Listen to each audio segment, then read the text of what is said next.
deploy just by lifting up, but they stay in place. They're locked into place. And there's a little button on the side. You just push, bring it down. You won't be able to see that anymore on YouTube. The social media site's banning firearm instructional videos. This on the heels of famous conservatives being banned on Twitter and Facebook allegedly burying conservative news feeds. Former Pussycat Doll singer Kaya Jones is a supporter of gun rights and a Native American ambassador with the National Diversity Coalition for Trump. She joins me now.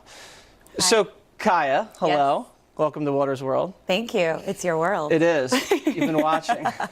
So, it's my opinion that these social media platforms are slowly but surely targeting conservatives in a stealth mode.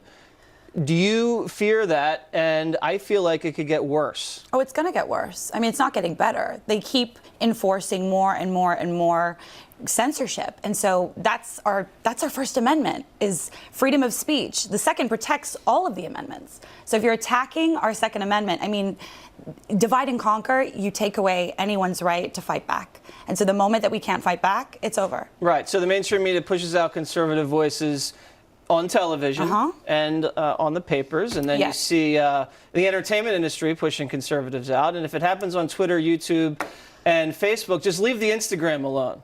You know, don't touch the Instagram. It is funny, though, that you can still see bomb-making videos on YouTube, but no more gun-making videos. Or terrorists, or training of children into the terrorist regime. ISIS videos are okay on that's YouTube, okay. But law-abiding Second Amendment supporters can't show you how to lock and load. Well, because at the end of the day, that's what they want. They want to take this country over and force its hand into the world order. That's what it's all about. All right. You think it's that dire? I do.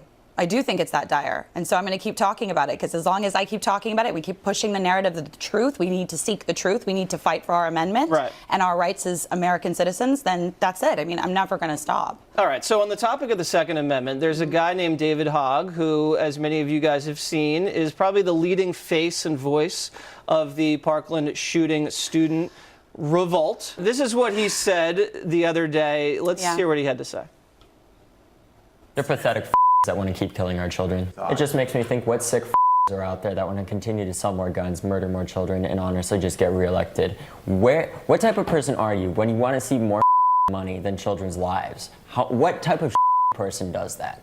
So this student has gone from a really balanced, articulate young man when we've heard him speaking right after the shooting, and now he's just dropping bombs. What kind of changed, in your opinion, with him?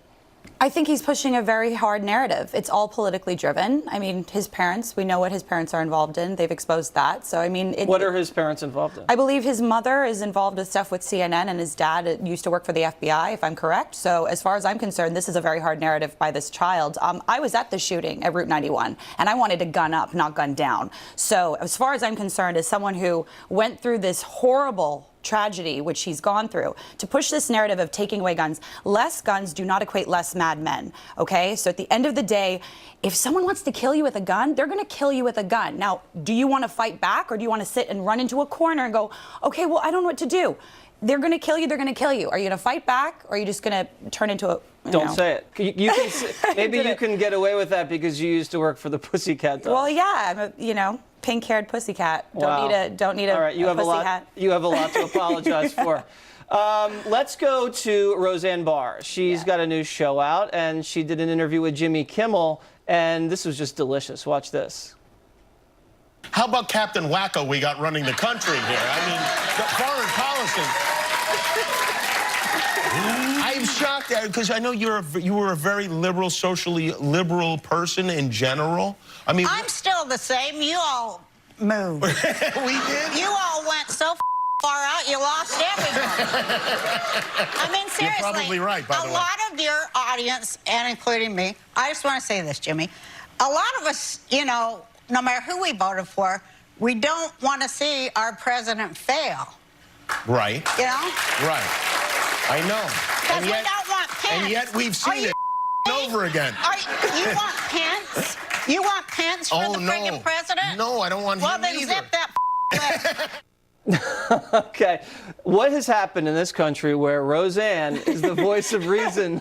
Yeah, it's a scary day but she made some really, really good points. I mean, it's true. She's focused on, don't you want to support our president? I mean, what's the alternative? He's our president. You have to support him and get behind his initiative. He's trying and doing his best. And I mean, the constant forcing down our throats the narrative of things that are not true, that the other side is actually guilty for. It's very textbook Psych 101, which is, if you're guilty, you're going to say, oh, no, you're guilty, right? So that's what they're doing is, oh, he's guilty with this and he's guilty with that. And these are all things that are proven on their side, so.